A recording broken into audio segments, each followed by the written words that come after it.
Welcome to the only place where real, raw, and vulnerable conversations happen with IFBB Bikini Pros to give you an inside look at their struggles, strategies, mindset, passions, and all of life beyond the stage. This podcast is made to inspire, motivate, and remind competitors and the average gym goer that even the most extreme lifestyles and elite athletes have their ups and downs. Thank you so much for tuning in today. I'm your host, Celeste Rains-Turk, and now it's time for the Confessions of a Bikini Pro podcast.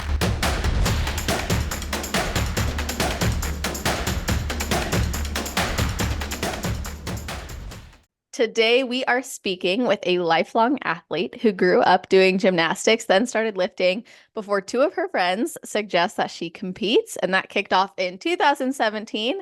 After that, she took a life season for marriage and kids, then came back in 2020, which was a season that led her to think she may never compete again until she found her coach, Paul Revelia, and then she competed in 2022 and earned her pro card at the Ben Weider Naturals. And then a year later, at the same show, qualified for the 2024 Olympia when she won as a pro, of course. She is a working mom who runs a fitness coaching business as well as working in finance. Welcome to the show, Brittany Shulman. How are you doing? I'm good. Hi, how are you? I'm great. And I should have asked you how to pronounce your last name before I recorded, so hopefully I got it I right. know But you did. You okay. did. I was like, oh, shoot. Right when I pressed go, I was like, we'll see. Yeah, it's so funny because every time my name gets announced on whenever I'm on stage, they always mispronounce it, and it's just funny. I've learned through doing this that it's easy to overcomplicate what a name sounds like, but if you really just Yeah. like read it generally how it looks, you're usually pretty good. Yeah, for sure. So, before we get into everything I've planned for today, I like to start by asking if there's anything you do, think about, or maybe a ritual you have before your heel hits the stage. So I kind of have this ritual backstage, just to kind of get in the mindset and just kind of get into my zone.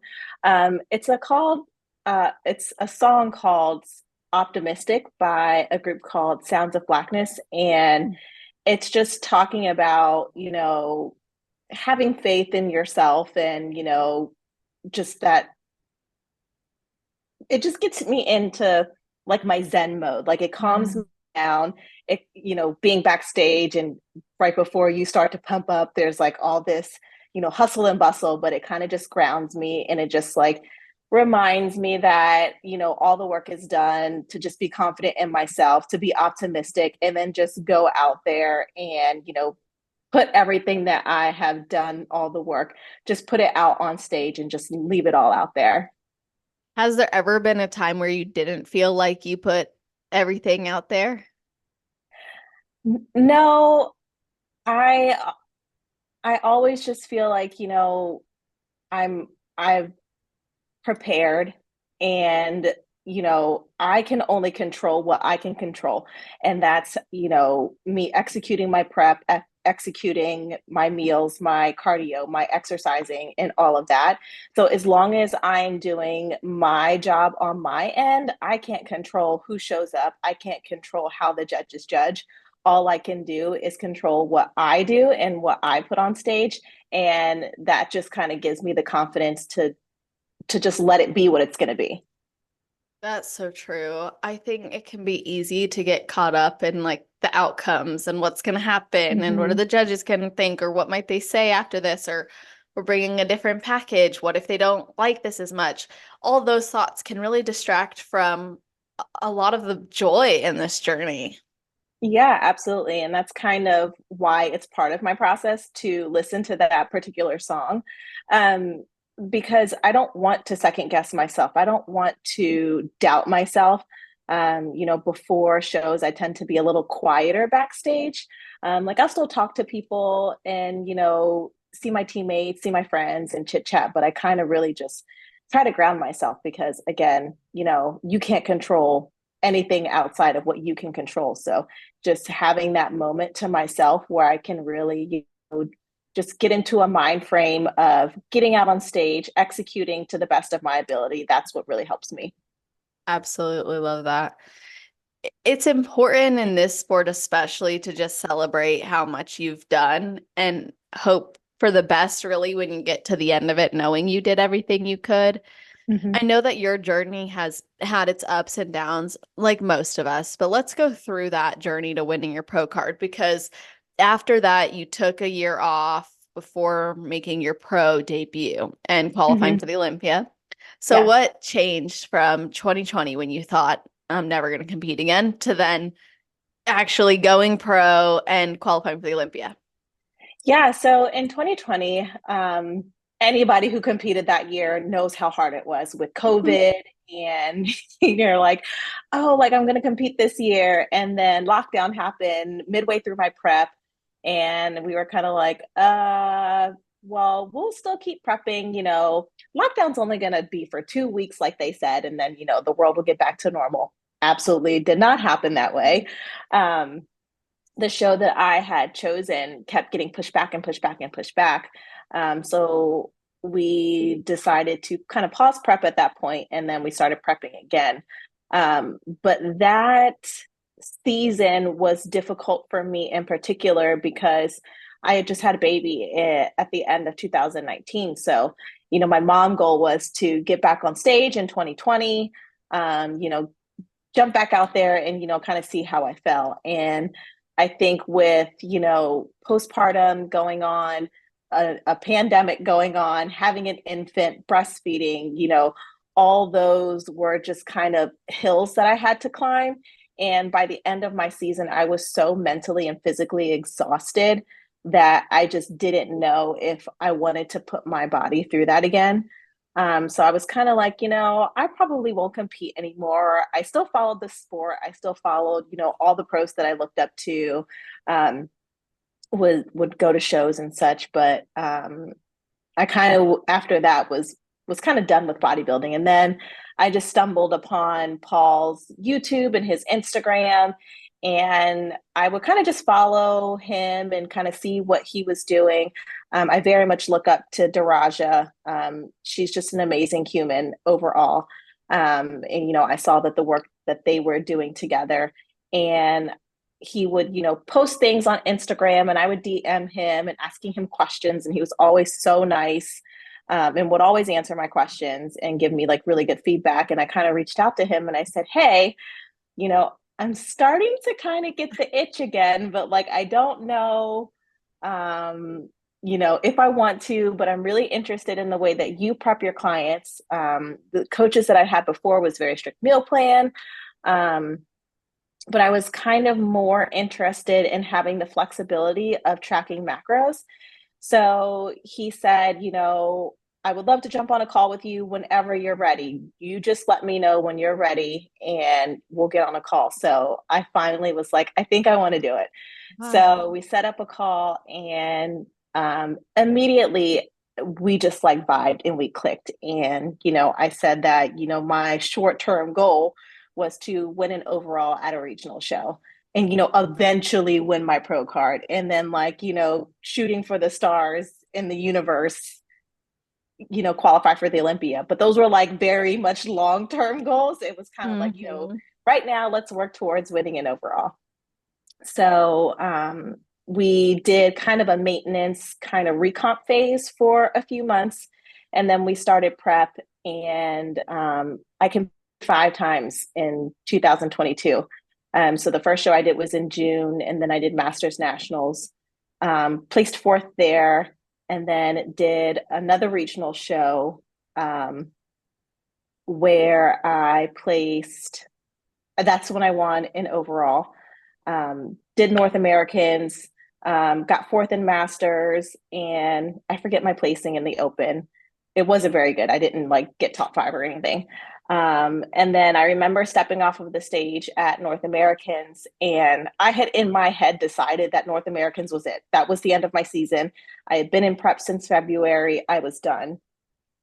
And then when I got off stage, Paul was like, hey, what about Ben Weider? And I was like, ooh, I don't know. Like, I'm just like, I'm exhausted. And he was kind of like, well, we don't have to do anything crazy. We just have to maintain for the next, 4 weeks.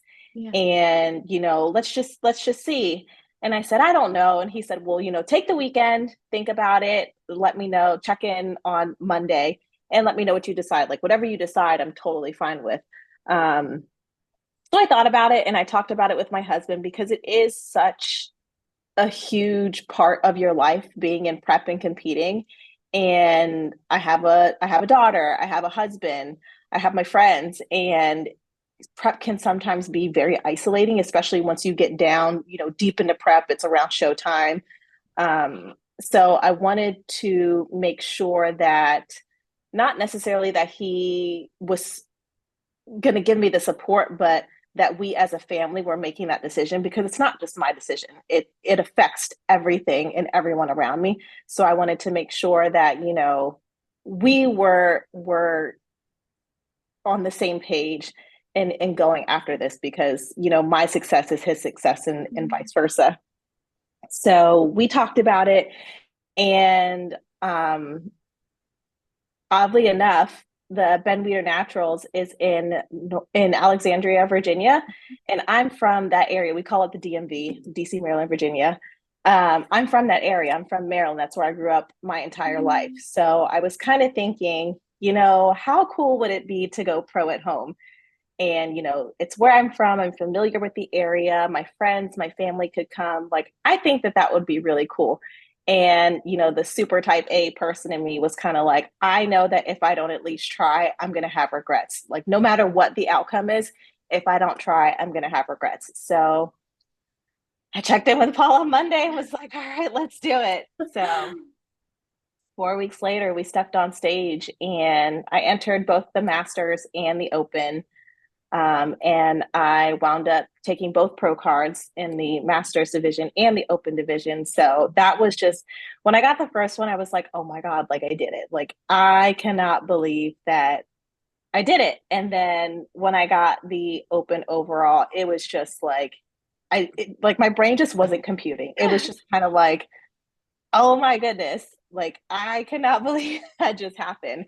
But it was just like such a wave of emotion that came over me because I know how hard I worked and Mm-hmm. I knew, what it took me to get there. And again, being at home, with my family, my friends watching and screaming for me in the crowd and, meeting more people backstage and it was just so exciting. And then to turn around 2 hours later and step on the pro stage and compete in my first pro show the same day that I got my pro card and get first call outs. There's just no words that I can use to express like my feelings and like all the emotions of that day. It was like one of the most incredible days. And the fact that I was able to share that with my teammates and my family and friends, it just meant so much to me. That's amazing. And this whole story is amazing. And it's making me wonder, when you signed up for the Ben Weider, did you extend your stay thinking, well, I will compete at the pro show? Or were you already booked for that? I know that's a maybe random question, but No, so so Paul wasn't able to make it to Ben Weider. He was supposed to come up for the show, but there was a hurricane that weekend yeah. and he couldn't get out of Tampa. So some of my other teammates who were amateurs and pros were there. And after I got off stage, I immediately called Paul because what else do you do when you turn Yeah, pro and your exactly. coach isn't there? So I FaceTimed him and he was like, we were so exciting and we were chatting. He's like, oh, so you're going to like compete in the pro show, right? And I was like, what? And he goes, you're a pro now. Like, go compete in the pro show. And I was like, that's crazy. Why would I do that? I'm like, I don't have like a pro level routine yet. Like, I literally just won my pro card 3 minutes ago. So Mhm. he was like, you're there. Like, the judges are there. You're already ready. Like, go eat and then find the promoter, Gary Udit, and enter in the pro show. And I was like, okay, I guess we're doing it. So I hung up with him and found Gary. I bought my pro card right there on the spot, and then we walked over to Becky, and Becky Clausen was the head judge, and we're like, we're adding me to the pro lineup, and that's kind of just it. Literally just happened on a whim. So I had no like there was no thought of that. And I would not have even thought about it if Paul wasn't like, you should do it.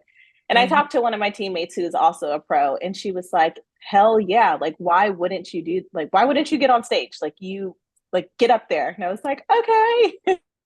That's a serious welcome into the IFBB. Yeah, yeah. Our team is so amazing, because we all support each other. Like obviously we're competing Mhm. against one another, but um, I all the girls who are a part of Team Pro Physique, like everyone's incredible and everyone's so encouraging, and it's literally become like a second family to me. Mhm.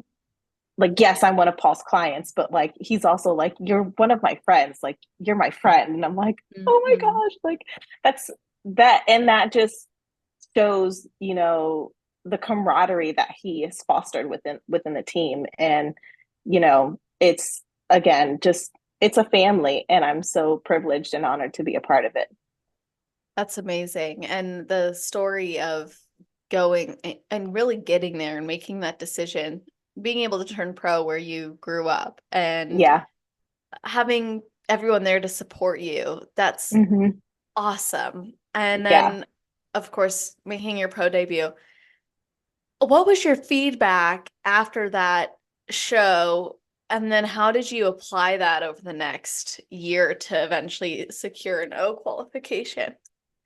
Yeah, so my feedback was just a little bit more growth overall, mainly in the upper body, but yeah, just overall growth. So we immediately went back to work, reversing, so that we were putting on a good amount of healthy weight. When I first came to Paul, I was not in a good state metabolically, body composition wise, any of that. So what Mhm. his main goal for me going into an off season was to make sure that we are setting me up for success for my next prep. Yes. So, I had never really reversed out of a show before. So that was kind of a new concept to me. Um, so I just wanted to make sure that I was doing that correctly. So we reversed me, and we just went back to the drawing board and, tailored my lifts to make sure that we were focusing on a little bit more upper body. And of course, glutes are the big thing in bikini. So always just like working those from different angles and such. So it was more of making sure that, again, we were setting me up for success in my reverse. And the lifting for me, and probably for most people, is the easier part of prep. It's all the other things that make Mm. it hard, or even improvement season. You have more energy when you have more food, so like lifting, it's not as daunting as it is once you get deep into prep. It's more fun, and you're hitting PRs, you're feeling your strength come back. So that's really motivating. But definitely, controlling the food variables and setting myself up for that, making sure we're getting me back to a good place hormonally. Those were really the focus of coming out of Ben Weider. So that you knew you were gonna compete again, and you knew there was a version of you that wanted to eventually qualify for the Olympia, but it was first and foremost about having a proper reverse, and then you guys game planned. Yeah, for sure. And it wasn't like we were like, okay, now we're going to go start competing for an O qualification. It was kind of just like, let's get on the pro stage to see where I stack up against other pros. Mhm. Um, Never in my wildest dreams would I have thought that in my second pro show I would win and get qualified for the O. And the prep the next season was actually a little bit difficult because I made the decision to come off of birth control. Yes. So I had been on birth control for essentially my entire adult life. And, Oh. I'm thankful to bodybuilding because I've learned so much about, hormones, functional Yeah. health, all of those things, and was just like, okay, the birth control doesn't serve me and my body anymore. And I just didn't feel as though the risk was worth the reward. Um, so I decided to stop taking it, and um, my testosterone was in the tank. They was like non-existent, and I know that birth control can really, diminish your testosterone. So I just kind of was like, I'm done with it. But that prep was a little bit difficult because my body is now trying to re-regulate and, you know, produce the hormones in the normal ranges and such. So there was just a lot going on hormonally that made last year's prep a little bit difficult. So you know, we had a show target that we wanted to hit and it came and went. And then we had another one and that came and went. But it was kind of just like, you know, I did have those moments where I thought maybe I should just call it and, you know, try again for next season. But we were so close. I was like, okay, you know, Ben Weider is coming up. And actually, the year that I won my pro card, Ben Weider was about 2 months earlier than what it normally is. So it's normally in November, but that year was in September. So last year we were kind of like, all right, well, let's do a show. I live in Pennsylvania, and I go home to Maryland frequently. Let's just do Ben Weider. It's easy for me to get to. Again, it's no stress because it's home, it's comfortable. So that was what we aimed for. And I went to the Olympia last year, you know, to support my teammates, and because it's the Olympia, who doesn't want to go? And I saw Paul there, and it's like, you know, you look really good. So he was really feeling good about us going into Ben Weider. And of course, I'm just like, you know, whatever happens, happens. Yeah. Of course, like in the back of your mind, you're like, you go to win. Like, Of and anybody who course. says they don't go to win, they're like, yeah, you do. You want to. that's You didn't why just we prep for 24 weeks and a whole improvement right. season to lose, I don't think. Exactly. Right. And, you know, you go in hoping that, you know, you brought the package or brought the physique that they're looking for. But again, you don't know who's going to show up. So it was kind of just like, I was just happy that I was going to actually be able to get on stage that year because I knew what I had to fight through to get there. So, yeah, we registered for Ben Weider and ended up winning and getting the O qualification. And I was just like in shock. When I got first call outs, I was like, that was like all I really wanted. I was like, you know, if I'm in first call outs, I'm happy. And then when they did the call outs and I got moved toward the center, I couldn't exactly tell if I was in the center or if I was splitting center, just because I'm not really paying attention to any of that on stage. I'm just, you know, focused on like hitting my poses, looking at the judges, like, you know, staying tight, all those things. So once they kind of moved us around and then they dismissed the four of us. And I was like, okay, well, I know I'm top four. That's awesome. I was feeling really good about that. And, you know, called Paul and he was like, no, you were splitting center. I was like, was I really? Like, I couldn't even tell. So, you know, we just kept it tight, came back for finals, and the rest is history. So I never would have dreamed that this is where I'd be in my bodybuilding career when I started with Paul. We started together at the end of 2021, but I never would have thought that within 2 years, 2 seasons, I would have a pro card and an Olympia qualification. And I like every day, I'm just so thankful. Every week when the new list comes out and I see my name, I'm like, holy shit, like my name is on that list. That is so awesome. And this is now 7 months of being qualified, Yeah. right? So what's this last 7 months look like for you? It's been good. I have my feedback after Ben Weider was to bring up my upper body to match my lower body. My glutes were a little bit overpowering my upper body, so we really focused on, you know, bringing my shoulders up this past off season. And yeah, just again reversing out of the show properly, making sure, you know, we're staying within a good amount of distance from stage weight. More recently, I've been battling some gut issues, but you know, we're working through that. We're in prep for the Olympia right now, so that's really exciting. And I just told Paul, you know, I'm so thankful to be qualified.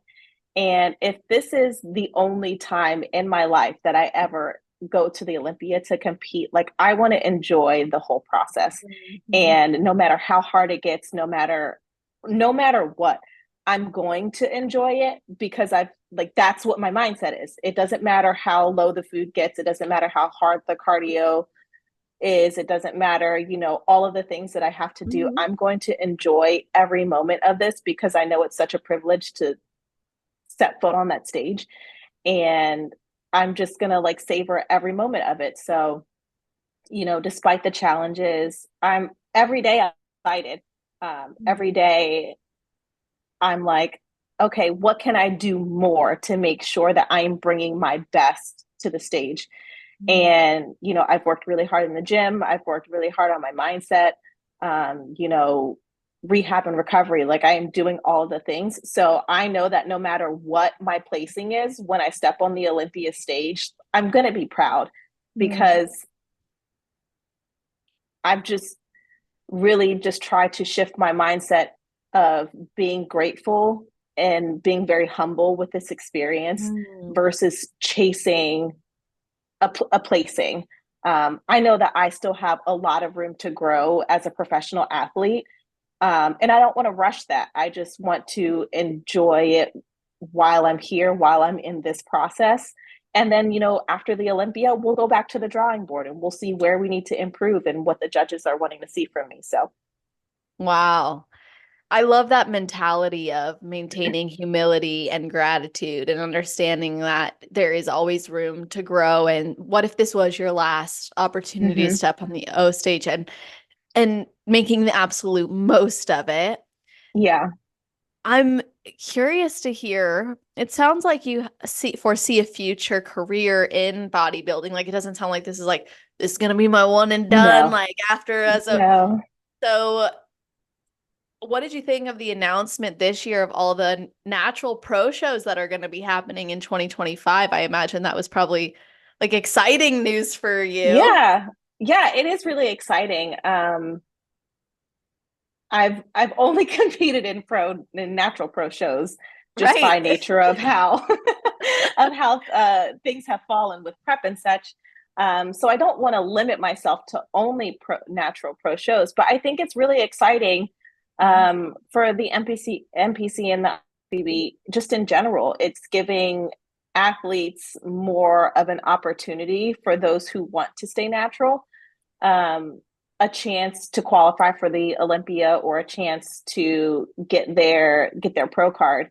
Um, I think it's exciting. It's only widening the reach of the NPC and the IFBB, which I think a lot of people and a lot of competitors are really excited about.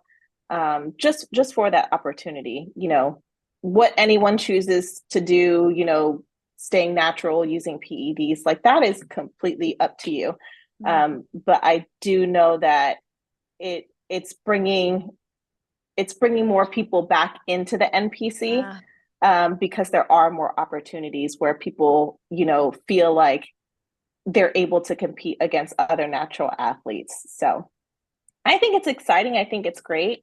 And I'm really excited to see how it continues to grow. I mean, the Same. NPC and the IFBB is huge worldwide. Like there's the NPC worldwide, there's, IFBB is international. So I'm really excited to see how it goes and to see Ben Weider grow. Like with the first year that they did it in the States, I know it was like a pretty decent sized show, but now it's getting huge. Like it's a the whole Ben Weider weekend, I think, is a 3-day show this year, which is so exciting that people are getting excited about it. So Mhm. that makes me really happy. Yeah, that's so awesome. I think that for some athletes, it's like you said, an opportunity that's been opened up that wasn't previously there. Mm-hmm. And I think that because they want to maintain like a growing industry in sport, like having those Yeah. opportunities is great. Something like you going and representing that as well Mm-hmm. is really awesome. Like you're able to present like I'm literally on stage with the best of the best. I am among the best of the best. I'm one of the Yeah. best. And I did it in this way, and that means you Hmm. can too. And I think that's a really exciting proposition. Like for me, hearing your story, your journey, I'm like, oh, that would be a dream come true. And hearing your Yeah. excitement about it, your humility about it, your desire to enjoy it is amazing. And it sounds like you are recognizing there's a level of prestige to the Olympia stage compared to other stages, and that this is very important to you. So when you think about how this prep is going, or how you're looking at this prep compared to maybe past experiences, are you noticing a difference in mindset or overall energy, effort, those types of things? Yeah, for sure. I mean, I very much recognize that I'm literally stepping on the biggest bodybuilding stage in the world. So Yeah. everything has to be elevated. My mindset, my execution of my nutrition, my lifts, everything. So I think the biggest change really from last year to this year is last year we were kind of fighting to get on stage, Hmm. whenever we could. Now we know that we have to be ready. Like there is a very strict date that we have to be ready by. And you know, if there's a day where I'm kind of like, man, this is tough, I'm like, snap out of it. Like you have a goal, you have a job to do. Mhm. So get to it. But just making sure that, and it really does give me energy and excitement every single time I step to do a cardio session, or every time I'm like exhausted after working all day and then going to lift. I'm like, I get to step on that stage. So who am I not to give it everything that I have, like till the last like tear drop I'm able to muster up, or whatever the case is. Like I get to be on that stage, and I very much recognize that privilege. So how dare me not have Mhm. the mindset of I get to do this and not give it 1000% that I have. And that really does energize me. Every day I wake up and I'm like, okay, I know my food's going to drop. I know my cardio is going to get higher as the weeks go on, but I'm excited because I get to step on the Olympia stage. And again, because I've shifted my mindset to be like, I'm going to enjoy this no matter how hard it is and what the outcome is. Like I'm excited every single day. Like, of course, nobody wants to do cardio. Like, who wants to just like be on a treadmill or an elliptical? Like, it's not fun. Yeah. But I give it everything that I have because I'm just so excited to have reached this goal. And I want to get there. I want to get there and just have that experience. So I'm 1000% putting everything I have into it.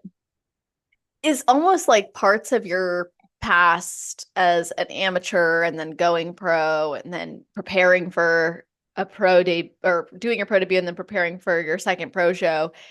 It seems like that actually potentially like forged a mentality of resilience within you too that's likely helping you now as well.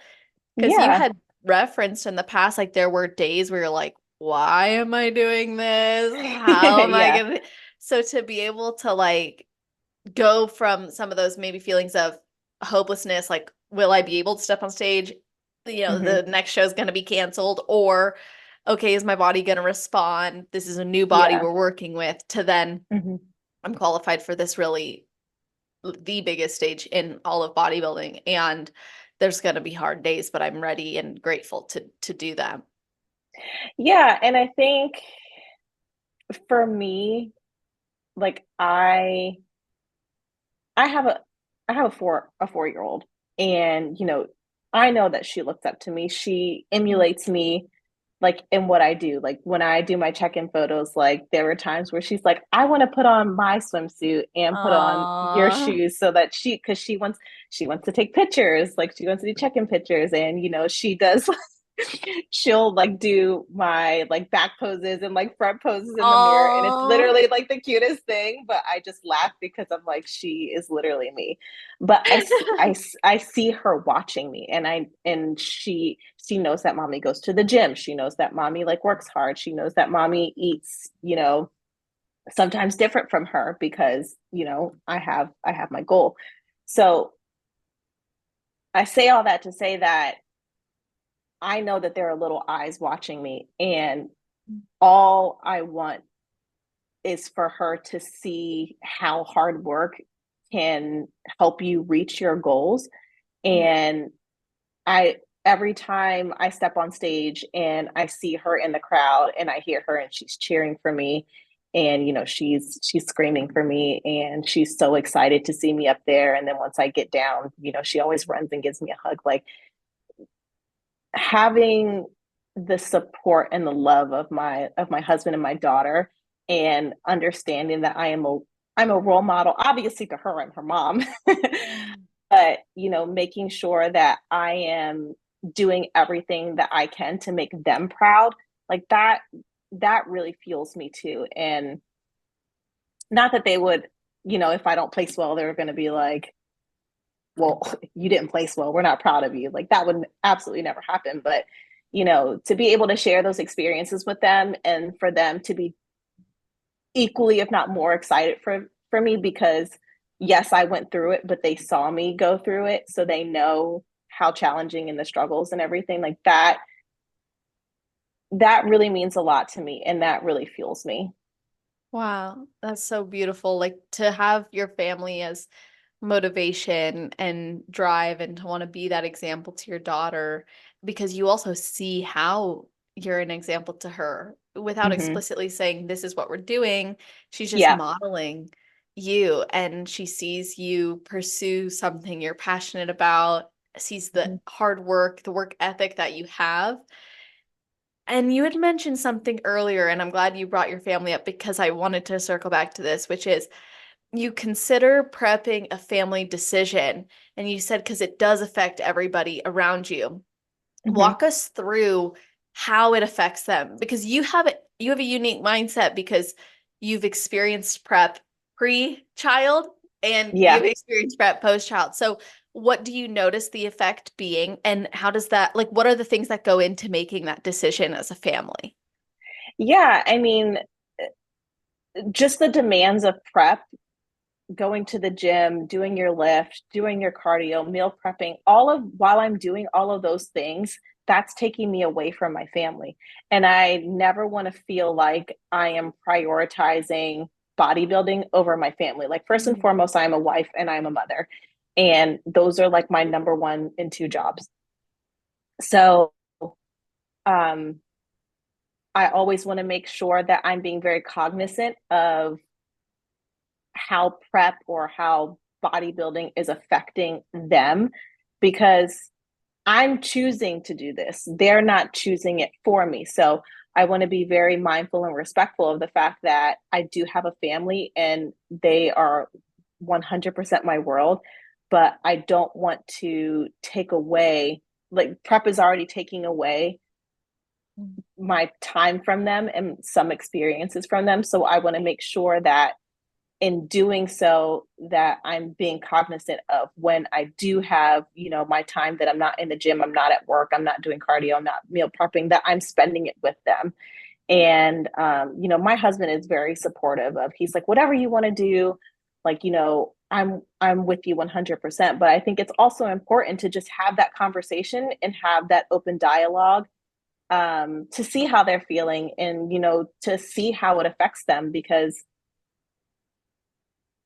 it could be a situation where, oh yeah, like, well, you want to do it, so like, I'm going to support you. But it's like, yes, like, I love that, but I also want to know how, like, it's making you feel, if there's anything that I can do to make this process easier on you, because it doesn't just affect me. Like, you know we have date nights, so date nights are going to come fewer and far between when I'm in prep, and when my meals are very strict. So how do we replace that date night, going out to dinner, stuff like that, with another activity that's still going to strengthen our marriage. Mm. If I have to do cardio, I try to wake up early and do knock it out 100%, if not do half of it before I go to work, because I know when I get home that I want to spend time with my husband and I want to spend time with my daughter. So I try to do and schedule at least cardio for the most part, and to an extent my lifts. Mhm. Um, when I'm already going to be away or outside of what I call family time, because then that helps quell also my mom guilt and my wife guilt Mm. from being away from them. Because again, as you get deeper into prep, the time demand is a lot higher. So I really, keep the lines of communication open with my husband. If I'm having a bad day or if I'm having one of those prep days where I'm I'm tired, I don't want to talk, I don't want to socialize, like I 100% tell him, hey, this is one of those days. And don't take my quietness as like, I'm upset or I'm sad or whatever. I just need to sit on the couch and do nothing. And he very much is like thankful that I keep that line of communication open, because then he doesn't have to wonder what's going on in my head. Right. Like it's very clear. And the same vice versa. Like, hey, can you shift your cardio or your lift, because I have this in my schedule and we need to be flexible. So I think it's only fair for me to be as flexible with him and his Mhm. schedule and her schedule as they are with me and my schedule, because we are a family unit and we're a team. So, you know, when one succeeds, all succeeds. So it's just again having that flexibility and recognizing that, yeah, I'm in prep, but that doesn't mean that prep has to rule my life and rule my marriage and rule me being a mother. My head is swirling with a lot of curiosities. Like the first thing I'm thinking transparently is like where you learned or established these like family values together. Mhm. Like, and why is it important to be a team? Why is it important to have date nights that strengthen your marriage? Why is it important to have those open communications? Like, how did you guys come to those conclusions as a unit? Um, I I can't pinpoint one thing. I think it just came very organically. Like I always want to be open and transparent with my husband, and if I can't be open and transparent with him, then who the hell else am I going to be Mm. open and transparent with? So I very much recognize that marriage is hard, and marriage is very much about communication. And yes, it's, I love you, you love me, we're one big happy family, but That's a uh, nursery rhyme. it is. Throwback to Barney. Um, but I I I don't know. My marriage can't fail. Like that's a non-negotiable for me. And the only way that it doesn't fail is if we put in the work. And to put in the work, we have to talk and communicate and be flexible. And it's not just about me and it's not just about him, it's about us. So we both agree that our marriage will not fail. So every day we're working to make sure that it won't fail, to make sure that we are supporting each other and that we're doing whatever it is we need for each other so that we can be both individually successful in not just our marriage, but in life, but that we can be successful together. Um, yeah, it's just, I honestly couldn't see my life without my husband. So I'm going to do everything in my power to make sure that he sticks around for the long haul. When I earned my bachelor's degree in psychology and went on to earn my clinical mental health counseling degree and even become a national certified counselor, I knew I wanted to bridge the gap between competitors and mental health professionals. Too often, athletes are told that they can't compete and have a healthy relationship with food or their body. And I absolutely disagree with that. I have helped thousands of women globally to build more than just a body by combining psychology, personal development, mindfulness, and my signature peace through growth process. If you are struggling with the post-show blues, or you're struggling with adherence to your prep, or any aspect of your relationship with food, your body image, or overall commitment to your goals, I have tons of resources available for you over at www.celestial.fit. Things like a free food relationship coaching series, free post-show blues coaching series, a full competitor card deck with statements to use for affirmations, journal prompts to go through, and even action and behavior changes that you can implement right away. I really believe that by prioritizing the inner work and developing a healthy mindset, competitors can have a more fulfilling journey. And I know the mental side of this sport is really key to establishing longevity, ending the yo-yoing from show to show, and really establishing goals that span well beyond the stage. If you're looking for that support, head over to www.celestial.fit, where you can find tons of free resources or even apply to work with me. I think that's so beautiful. Now, when did you guys meet? We met in 2015. So before you even started competing. Yeah, so he is actually what kind of was my catalyst to starting to lift. And I worked at a club in our town, and two of my coworkers and friends were competitors, one for the WBFF and one for NPC. And when I met my husband, like, I really wasn't into fitness. I didn't go to the gym at all. I was kind of just like a human existing. I had done gymnastics my entire life up through college. And once I met him, he was like super like into the gym and into lifting and all of that. So that was kind of like how we bonded at first. It was like, oh, I want to spend time with you. If you're going to the gym, I'll just go with you. Like, okay, like we'll kind of see what this whole gym thing is about. And when I started lifting, you know, I started chatting with my two friends, and they said that they were competitors. They were like, you should do it. Like, it's fun. And I was like, okay, we'll see what this is kind of about. And it kind of gave me motivation to keep going to the gym. I'm very, you know, I want to have something to work toward.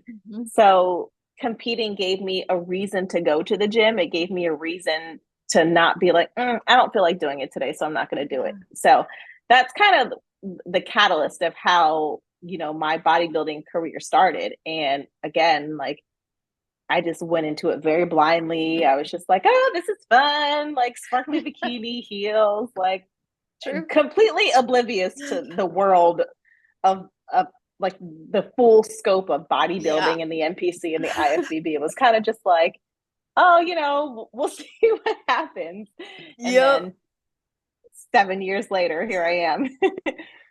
That is so awesome. And there's something that I'm noticing in a lot of what you're saying, and I really love this. It's such a great reminder to keep the perspective that bodybuilding has served so many of us in establishing a healthy understanding of our body and also lifestyle.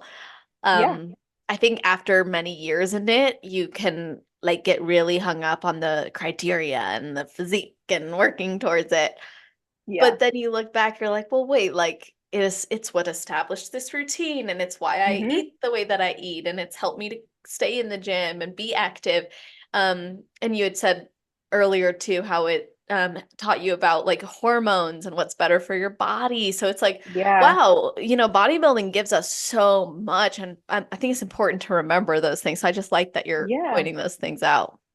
Yeah, exactly. And you know, if you would have told me in 2017 when I started on this journey that this is where I would be, I wouldn't have believed you. And for me, like, it's important, regardless of, you know, stepping on a stage and, you know, competing, like, this is a lifestyle for me, because I want to make sure that my body is strong enough and healthy enough to be as active as I can with my child for as long as I can. And that is what's important to me. Like, my health and wellness is important to me. You know, there are the sides of competing, you know, where we take it to the extremes, but we don't hang out there for long periods of time.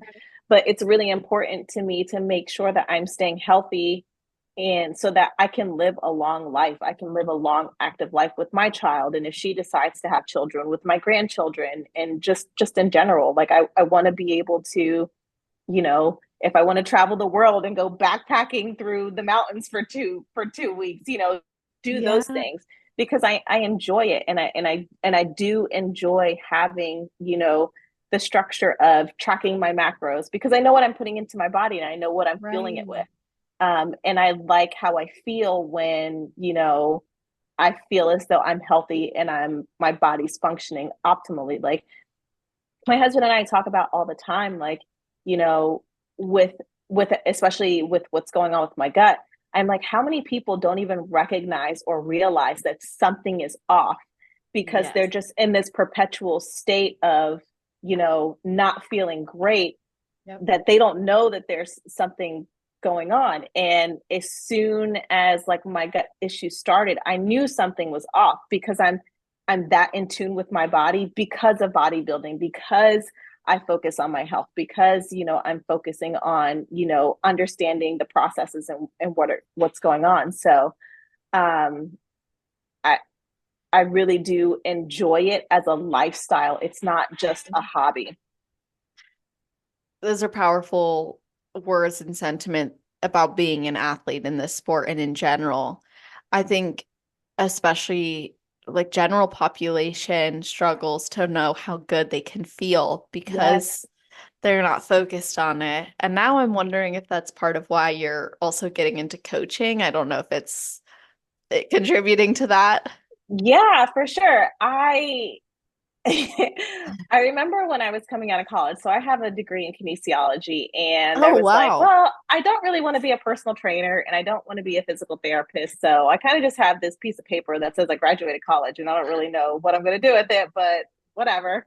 Uh-huh. Um, You can hang it up but at least on the wall. I know it's honestly still in the tube that they mailed it to me in, and it's been well over 10 years. So I should probably, you know, frame that or something. But um I a lot of people naturally, when you share your experiences in your life, your lifestyle through social media, people have questions. Hmm. And, you know, a lot of friends have been reaching out, and I've gotten a lot of like DMs of people asking me about this and about that. Like, how do you track macros? Like, what is your regimen and such like? And there's very much, I don't want to say a need for coaches, but if people are already, you know, coming to me as a resource, why wouldn't I, you Right. know, give them, you know, be able to answer the questions that they're having and be able to give them and share my knowledge with them. So that's kind of where it started. And I I very much recognize that postpartum is, you know, that kind of, I don't I don't love the term snapback because Mhm. I think that breeds the message that, you know, once you have a child, you have to get back to where you were. And I don't think that that's the case because once you are pregnant and bring a child earthside, your body's going to be different forever. No matter Mm, what you do, you mm. have given and you have grown and produced life. So your body is never going to be what it was before. You're not going to snap back because you Yeah. had baby. So I think with my coaching business, you know, my goal is to help women, you know, just feel good about themselves and get to a place where they feel good. It's not about snapping back to a certain, you know, way they used to look. It's not like finding a picture of a model or ever in a magazine and being like, I want to look like that, because our bodies are so individual. So it's more of getting them to a place where you're happy with how you look and how you feel, because I think people value the look over the feeling a lot more. Whereas to me, I value the feeling of my body and how, like, I have energy, how, I have strength, how the look will come. But when you feel good, that's when, like, the things start changing. That's when, you know, you're entering that wellness and that healthy lifestyle. So true. I always have said that the body is a bonus, right? It's Mm-hmm. really a byproduct of what we do. And we can only continue to do what we do if it is beneficial and healthy and something sustainable. Yeah. Um, and when you've experienced a post-show rebound or you've experienced extreme body changes, you know and understand like the body we're working with is ever evolving. And I just love how you said that you don't appreciate the term snapback. This is something that has always irked me is like, I want to get Mm-hmm. back to this. It's like, Yeah.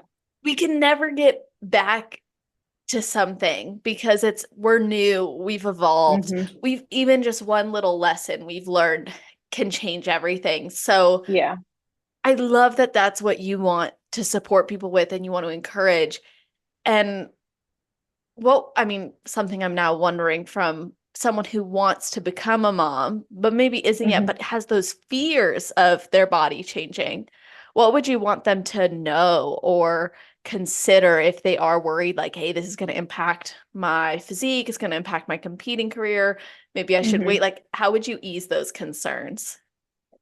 I would definitely say that, if starting a family is something that is important to you, then really lean into that. Like, the stage will always be there, and you just have to understand that things will take time. It's going to take your time, just like it took time, gestationally to grow your child. It's going to take time for you to get to a place where, you're stepping on stage again. But you shouldn't have the mindset of, I'm going to, you know, not start a family or delay starting my family because, like, I want to compete again. The stage is always going to be there. But if you want to start a family, like, go for it and understand that, yes, there will be challenges. Your body's going to change. You know, you're going to put on weight, but also making sure that you're putting on a healthy amount of weight, that your body supports and is able to support the pregnancy and not going overboard, so that you're setting yourself up once you do have the baby to, you know, be able to, you know, shed the weight and get back to, where your set point is. And then you can start talking about, getting back on stage. I feel like a lot of people want to rush the process. It's like, I want to have a baby and then I want to have, I mean, I myself did it. I was like, I want to be on stage within a year of me having my child. And then look what happened. I was Yeah. like, oh my gosh, this was so intense. I don't know if I ever want to compete again. But had I had the mindset of, this stage is always going to be there, and I just need to give my body grace and time to adjust to what it is now, then I probably would have had a different mentality coming out of my 2020 season. So it's again just about giving yourself the time and the opportunity to settle into your new body, because it's going to be different. And every prep is different. Some preps you drop weight like that, and then other preps, your body's kind of stubborn. So it's the same way after you post pregnancy.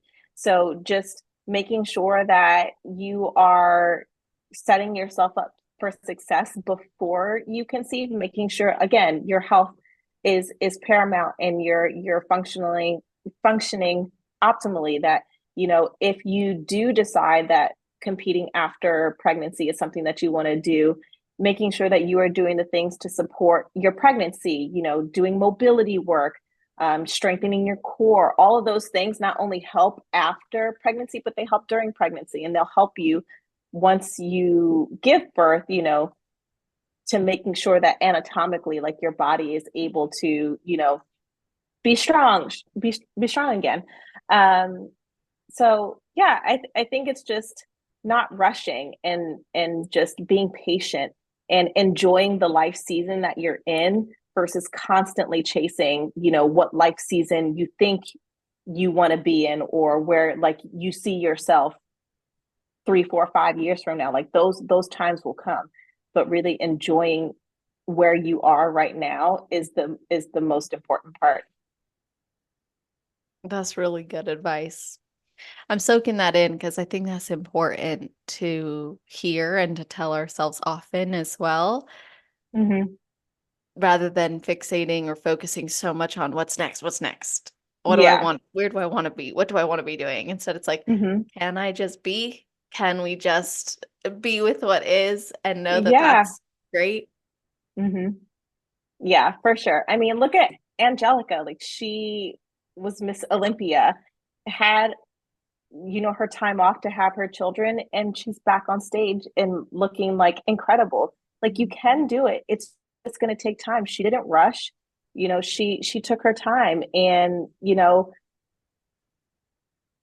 just being able to spend those early years, with your children and not rushing that process, because like I said before, prep takes a lot of time away from your family. So, right after you give birth, and those first few years when those babes need you like 24/7, just really leaning into that experience and embracing motherhood, especially for those who are first time moms. Like don't don't not take advantage of that time, because you're never going to get that time back. Like prep will always be there, the stage will always be there, there's always going to be another show, but your kids will never be that little or be having those experiences with you, if you don't have them, in those moments.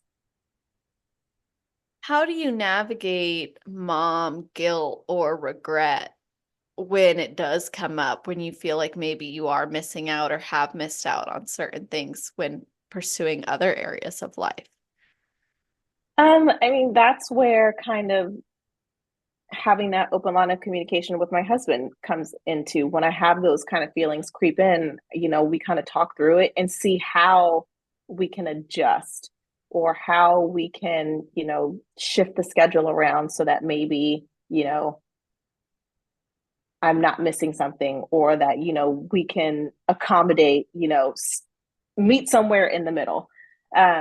So I think before I let those feelings creep in a lot, but right now, instead of being reactive to it, we're being proactive, so Mhm. that it kind of prevents them from happening in the first place. Because if we see like a conflict or something coming up, it's easier to take care of it before it even happens, versus, it happening and then like I feel like shit and I'm like, well, there goes that.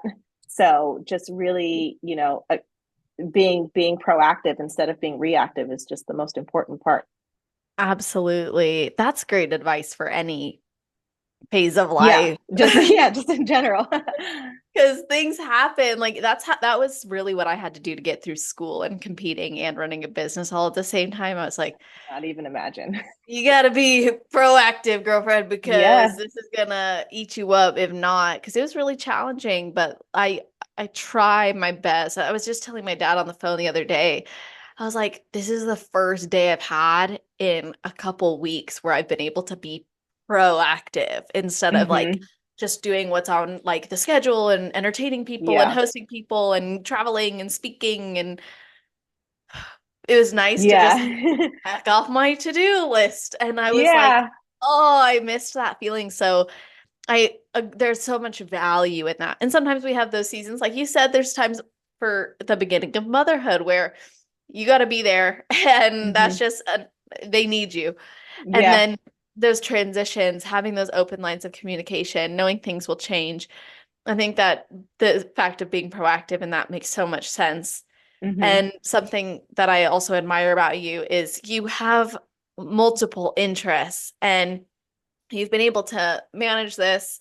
Now, something I was like, I need to talk to her about is Muay Thai. Yeah. How did you do that while also like I mean, I don't even think I mentioned this in your intro, but you were doing that while prepping for your show, right? Yeah, so I am one of those people who has this chronic issue where like I can't sit down. Like I'm always on the go. I'm always doing something. And it's like I do it to myself. I'm like, I have too much to do, but I'm like, well, dummy, like you do it to yourself. But You yeah, filled your so schedule. I know I do. I have a problem. But my sister-in-law, she helps run a mixed martial arts gym Uh-huh. in our town. And I kind of got into Muay Thai after my first show in 2017, because I was going into, at that point, I knew that I was getting married the next year and I wasn't going to compete, because the goal was marriage and to start our family.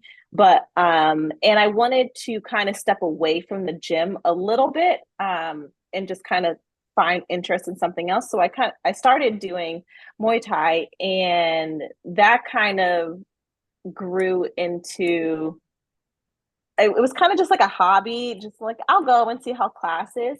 Mhm. But it gives it gave me such a feeling of empowerment because I could feel like I do enjoy learning new things. So that was just a completely different style of fitness, or, being active that I never experienced before.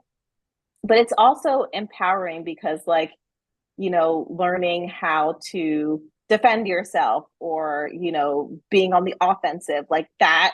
Like I felt powerful and I felt Mm. strong. And it was like something that it's 100% me, and like in my technique and, what I'm Yes. learning and putting that into practice. So, I what I thought was just going to be like, oh, I'll go like, once a week, whatever. I started going twice a week, and then I started getting, higher in the ranks. And now I actually do, I earned my instructor, we call them armbands. So Wow. I had to test for that. And that testing process is very grueling. Mm. So I did that, after my 2022 season, um, because it's physically demanding, the testing process. Yeah. So I got my instructor armband, and now Congrats. thank you. So now I train and I teach. Another thing on my Wow. schedule. I was like, I missed that part of it. Like you also, Yeah. you in Yeah. finance, you're a mom, you're a wife, you're starting a coaching Yeah. business, and you're obviously prepping for the O, and you both train and instruct in Muay Thai.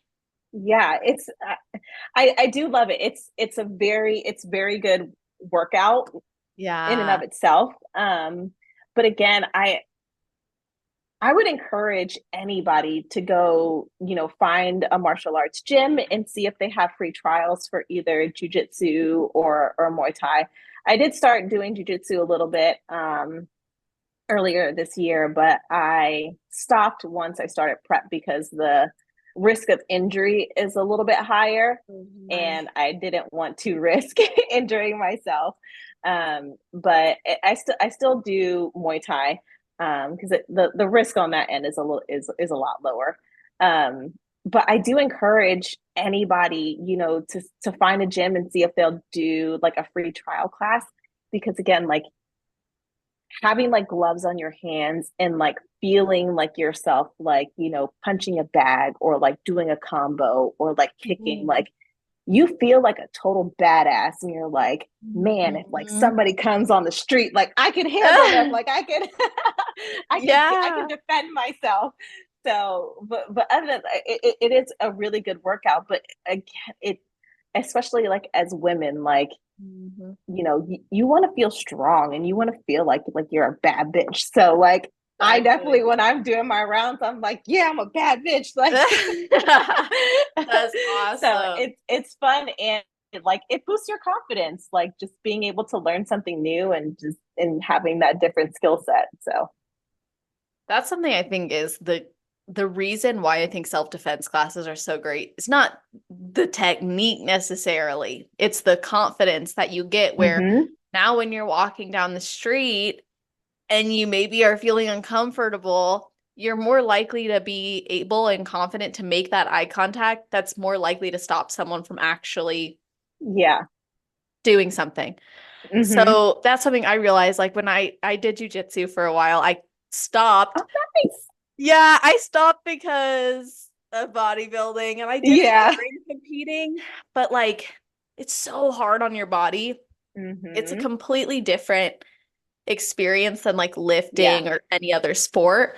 And I Mm-hmm. remember when I would be training, like, I'd be like, okay, when am I gonna go to the gym? Because I would leave jujitsu like sore and achy Mm-hmm. from the Yes. positions you're in. Yeah, because you're grabbing and you're pulling and you're like, you're literally fighting for your life. Like someone is trying to choke you out. Like you are fighting for your life. Literally, and like the crazy thing is like you're not necessarily like like you're not Mm-hmm. muscling it, but you're maneuvering in such a way it's physically demanding. And like Yes. for me it was like the joints. I would be like, oh, I'm not gonna Mm-hmm. be able to do shoulders later because I Yeah. just have like Yes. a million Kimuras put on my body. It's not gonna happen. Um Yeah. so I definitely experienced like the grief of letting go of jujitsu in Mm-hmm. exchange for bodybuilding, but I loved jujitsu, and doing it as a young adult female was so empowering for me. Yes. My Mm-hmm. dad made me start when I was 16 because he had a Oh, rule. wow. He's like, if you're going to start driving, everyone is going to do self-defense classes. And that's the Mm-hmm. only way we're going to let you drive. Thought that was a great rule. I mean, at the time though, I was like, That oh, I is, don't yeah. want to do this. But then I got into Yeah. self-defense, and then the instructor was like, you need to try ground defense, which really, he's like, I really want to see you do jujitsu. I Yeah. was like, ground defense is fine. We'll do some of that. I need that anyways. Well, then the Yeah. more ground defense we did, the more I liked it. He's like, you should get a gi and come to a jujitsu class. And I'm like, Yeah. no, I'll go to no gi. Well, then I fell in love with no gi, and I was Yes. like, shoot.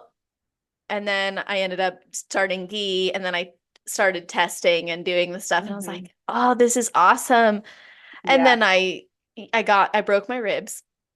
Oh. Um, yeah, which that was from a judo throw. It was just like not Oh, even, goodness. it wasn't executed well. I can't Broke my imagine how ribs. painful that is. Oh my gosh, it was and you can't do anything about broken ribs. No. You just Mm-mm. suffer through it. Yeah. Um, and then it took me a while to get back into it, but I did. And then I Yeah. um throughout the like bodybuilding phases, I remember I went on stage one time and I like you could tell I had like ringworm from the mat on one of my Oh, that's stage the shots. I'm like, worst. no, how did that happen? After that season, I was like, maybe I Maybe should not. rethink. I'm like, this is Yeah. crazy. Yeah. Yeah. It's that's a definitely interesting part of it. But yeah, yeah, I mainly do Nogi too. And again, like that, like it makes you feel empowered because those are very practical applications Yes, where like again if you were ever in a situation where somebody was attacking you, like you have the knowledge to at least be able to get out of it enough where like the person would like run away because they're like, oh, she knows what she's doing and she's going to choke me exactly. out, or like whatever the case is. So that's like I do like that aspect of it too. But yeah, Yes. I mean, jujitsu, it can be dangerous. Like my husband tore his pec like Oh, 2 years ago doing jujitsu, yeah. and he had to have surgery and stuff. So it's so hard on your body, and because there's such dynamic and functional movements, like you are literally using all the muscles in your body, like muscles that you didn't even know you had. Literally. So like you said, like there are days after I would do nogi and like I was like, I can't lift upper body the next day because like your Yeah. shoulders and your traps and your neck, just everything is just being yanked on and pushed on so much. It's just it's quite hard on your body. Yeah, I realized like after having to ask for some modifications in class where I would be like, hey, like we can work the submission, but like Yeah. don't do leg locks. Don't even think about touching my knees. Like Yes. Oh my gosh. Yeah. I'm That was the tapping biggest out the one for me. moment I'm like this. I'm like, oh, let it go. Yeah. Yeah. My knees were like my meniscus. I was like, there were a couple days where I'm like, oh, doesn't feel too good. So I was like, you know what? It's definitely not worth it in prep. Like, last thing I need is to tear my meniscus or like destroy my knee, and then I can't do anything. So Yeah. again, it'll be there once my season is over and I can get right back into it. But this is the season I'm in now, so that's where we are. So do you count your Muay Thai classes and or training sessions as part of your cardio? Yeah, I do. So at the end of our Muay Thai classes, we do what are called rounds. So each round is 4 minutes with a 15-second break in between, and we do six of those. So if I'm doing rounds that day, then I will count that towards my cardio. Because like when you're doing rounds, like your heart rate is up. That's It's what I'm it's kind of thinking. it's almost like a hit workout because you're going for 4 minutes straight, and then you only get that 15-second break, and then you're right back at it. And then when I do rounds, I do all six. So I'm hitting for 20 Ooh. 25 minutes straight. So yeah, we're definitely counting that towards cardio. Yeah, that I was like, either don't have much cardio programmed in because of it, or you have to count it towards your Oh yeah, cardio. for sure. Yeah, yeah, for sure I do.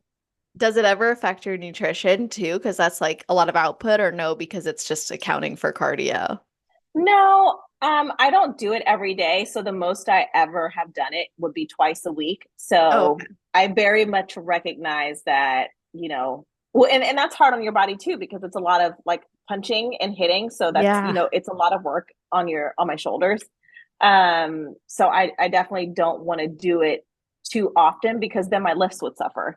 Right. So I kind of stick to that as 2 times a week. Um, and that's just always how I've gone just to class two times a week. So yeah, Do you get body work done? I do, not as often as I should, but my chiropractor is one of our really good friends, and he um has his practice. And I was like really skeptical about going to the chiropractor because I'm always like, what if they break my neck and then like I'm paralyzed, and I just it's irrational. Uh-huh. But once I was like deep in the prep, my 2022 season, my body was just like aches and pains, and like I can feel my hips like coming out of alignment frequently. So I went, and oh my gosh, like it makes such a load of difference just being able to have someone take care of my body. And he also works with other athletic groups with the university, with Penn State University. So he's very much of the mindset of where he is constantly wanting to learn more so that he can serve more people. So when I remember last year, it was coming up on a peak week, or it was like 2 weeks before I was competing, and I needed body work done.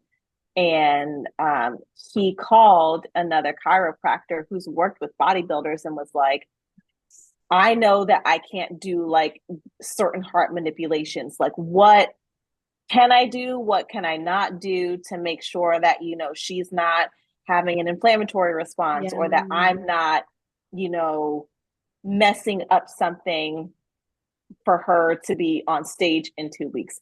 So just having somebody who has that care and wants Yes. to gain that knowledge so that they can serve you the best. Like, not everyone is like that. And I'm so thankful to him because, again, not only does he keep my body in check, but he is educating himself to serve me and his other athletes better. Mm. That's so awesome. I couldn't imagine doing as much as you do and not getting some treatments every Oh, once in a yeah. while at least. Yeah, for sure. Yeah. So, My my upper body tends to get really naughty really quickly. So I yeah. definitely have to get that body work done. And I try and do my due diligence of doing my mobility work at home, but like when you're Mhm. you're pushing heavy weight, or when you're getting deep into prep and your food is low and your Mhm. cardio is high, like your body just naturally it tends to break down a lot quicker. Yeah, it really does. And I noticed like when I was consistently getting body work done every month, even Hmm. my improvement season lifts were better because Yeah. I have the range of motion. And in improvement Hmm. season, like you're also pushing like a different type of threshold. Obviously, you have more food, which is great, but you're Yeah. pushing a different threshold than prep. So you always need it. And I Hmm. notice when I don't get it, like how much Yeah. my body misses it. Yeah, for sure. Yeah. I have like a super overactive left trap. So Huh. I definitely have to go in because there was like a point. last year or the year before, I don't remember, where I was tweaking my trap once a week. And that happened for Oh, like 2 months. And it's like the worst pain. And then for like 3 or 4 days, I can't move my neck and I can't really do my lifts. So yeah, I definitely am going more now for to be preventative versus yeah. like, oh, I really jacked up my shoulder. Now I need it.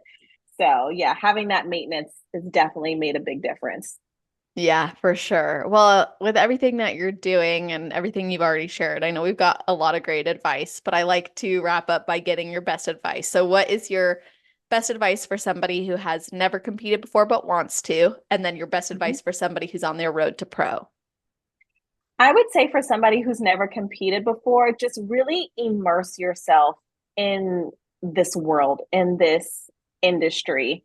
Um, because there's so much knowledge to be gained, and there's so many resources like your podcast, YouTube, Instagram. Just really immerse yourself and do your research.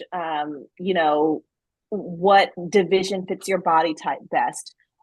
Do your research on coaching. And I think it's really important to have a coach, because having that second eye, or just having somebody who can give you a laid out plan versus, you doing it yourself, will make the process a lot simpler. Not because anybody is incapable of doing it, just because it's one less stress on your brain and on your body when you're, going into a prep.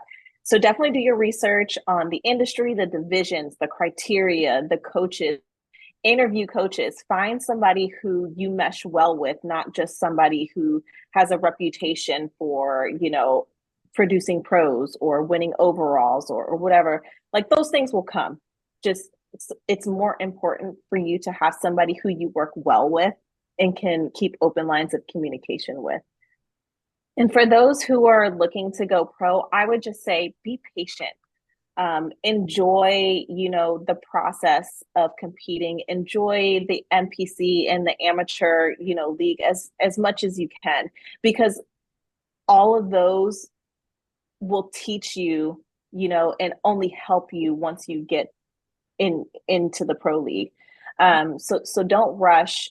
Make sure that you are building your specific body to match the criteria, and just enjoy the process, because again, you'll never be where you're at that place again. So just enjoy it while you have it. That's great advice. And how can people follow your journey and connect with you and even work with you? Yes. So on Instagram is where I am the most active. Brit Schulz _ IFBB Pro on Instagram. And I will be launching, coaching services here soon. So keep an eye out for that. Yes, awesome. We'll put that in the show notes page. If you end up launching a website or anything, send it over to me. We'll include Yes, that. But absolutely. that's always on celestial.fit/podcast. If you guys are listening right away, the episode will be at the top of the page. If you're listening in the future, scroll down to the category section. It's alphabetized. Not only will you find the links to connect with us, but you're also going to see a full summary of the episode, kind of like something you find on the back of the book. You're going to see a bulleted list of topics we covered, and you're going to see timestamps so you can go back and listen to your favorite parts or share it with your teammates, your friends, your family. Let them know what resonated with you and that they should be listening. It goes a long way, not just for the podcast, but for the athletes. This is about them, their stories, and one day I hope to feature you guys listening on it too. So, with all that being said, I hope you all have an amazing rest of your day, night, or morning, wherever you are in the world while you're listening to this episode. Just make it awesome.